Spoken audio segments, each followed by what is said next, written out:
This movie is once again proof that men just suck.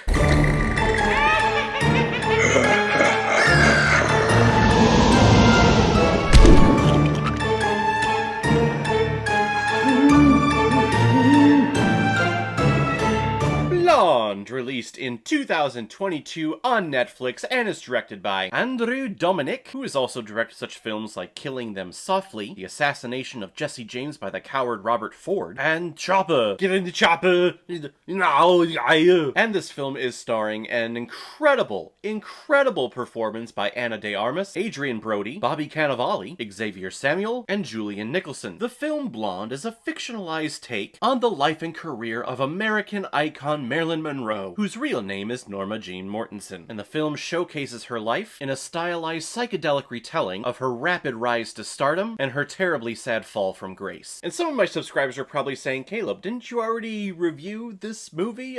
We just talked about this. And you're absolutely right. I did review the 2001 miniseries adaptation of this book.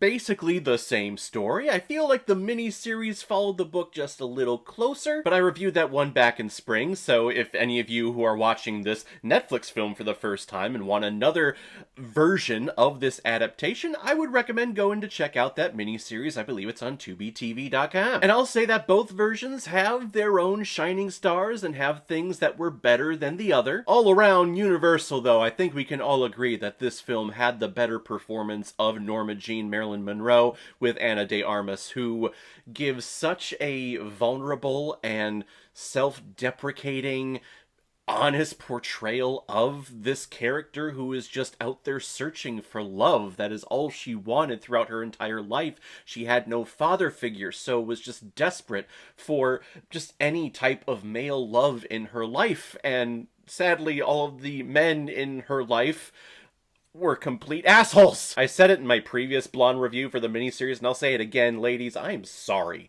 Men fucking suck. Specifically, men in power suck. Every single man in this film exploits her in some way, whether it's through sex, whether it's through fame, whether it's through money, publicity, whatever. Every single man in this film fucking sucks. And it makes me embarrassed to call myself a man after watching a movie like this. Please know, going into this movie, you really have to be in the mood for it, because it is not happy, it is not a joyful time, it's an experience, it's fascinating and it's captivating, but you have to be in the mood to watch this movie. It is 2 hours and 47 minutes, I think, so this is quite an epic of a biopic, and it's told really in a different style than you typically would with a biopicture. Whereas the miniseries followed her life very linear in linear structure from beginning to end, here we start off when she's a kid and then all of a sudden we jump and she's already Marilyn Monroe, which I gotta say was kind of frustrating for me. The reason why I like watching a biopic is to see their rise to stardom, to see where they started out and how they struggled getting attention and getting seen by someone until eventually they're that huge star. Here, we start off as a kid and then we jump and she's already that mega star, and we're missing that arc in there, and it was just very, very disappointing. I was lost a lot of the places. And my wife, who didn't watch the miniseries, was totally lost. Like, she has no idea like who this character is until eventually, I mean, we get into all the sad shit that goes along and she was captivated. But yeah, someone who doesn't know anything about Marilyn Monroe, it felt like this film was expecting a lot of its audience. Like, hey audience, you're watching this film called Blonde, it's about Marilyn Monroe. All of us, I mean, we all know about Marilyn Monroe, right? Like, she's famous. Yeah, so we all know, we don't need to explain how that happened? Okay, we don't need to explain it, let's just go on. And I think that's a little disrespectful for your audience. I'm not telling you to spoon-feed us everything, but I think you need to give us a little something to see how she rose to fame and fortune. It still doesn't take away from an incredible, vulnerable performance from Ana de Armas, who, from the side profile, looks exactly like Marilyn Monroe. Straight on, you can tell that it's Ana de Armas a little bit, but her voice work was just incredible. It was spot on. It was great. And at points, they would cut into her performing the very famous scenes, Diamonds Are a Girl's Best Friend, a couple of scenes from Some Like It Hot, where we have the original actors, and then we cut to her, and it was seamless. It looked really great. And this role is a very taxing role. She is upset the majority of the time. She feigns a fake laugh and a fake smile, but you can tell through Ana de Armas's performance that sad smile. She's smiling, but at the very end of her cheeks, it kind of droops down as if she's frowning and she wants to cry. It makes me, I wanted to hug her, basically. I wanted to hug her to tell her that everything is okay. I think that's who Norma Jean is. I think she was just a person who wanted a hug to tell her that everything is okay, and I wish someone would have. But from my experience, I know it is very hard to keep up that intensity and that emotion of just that constant sadness throughout a production. It's very taxing, and I think Ana de Armas is amazing. I think she definitely at least needs to be nominated for Best Actress at the Academy Awards. If not winning it, she probably won't though, because it's Netflix and, you know, the Academy and streaming services, they love them. I'm also going to give this film props on its incredible cinematography. The cinematography itself was telling the story, let alone like the actual dialogue and everything. The film constantly is cutting between black and white saturation, and then we're in full-on color.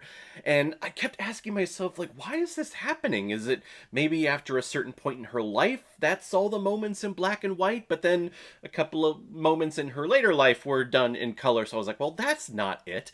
And looking at it and examining it, it appears that whenever Marilyn is in her state of mind as Norma Jean, that's when everything was in color.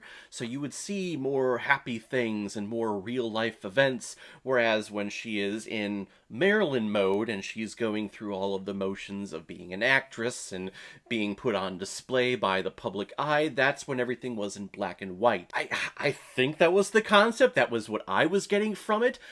The cinematography, the lighting choices, it's very ambiguous, and I think it's open to a lot of different interpretations. That's the one that I gathered. Also, speaking of cinematography, the lighting of this film, I absolutely love, because this woman, this character, Marilyn Monroe, was born and died in the spotlight. Like, the spotlight killed her. Everyone who went to go see her movies, everyone who applauded whenever she came to a premiere, all the photographers taking their constant pictures of her, everyone who bought a newspaper or a magazine with her on the cover, her popularity, her pop stardom is what killed her. So the lighting choices in this film were all very spotlight oriented. Every single frame of this film has Marilyn in some type of spotlight lighting choice. Whether she's outside and you have the blazing sun shining down on her, actually the camera shooting at an upward angle with the sun behind her, showing her in the spotlight in nature. We see her on stage, we see her at premieres, just everything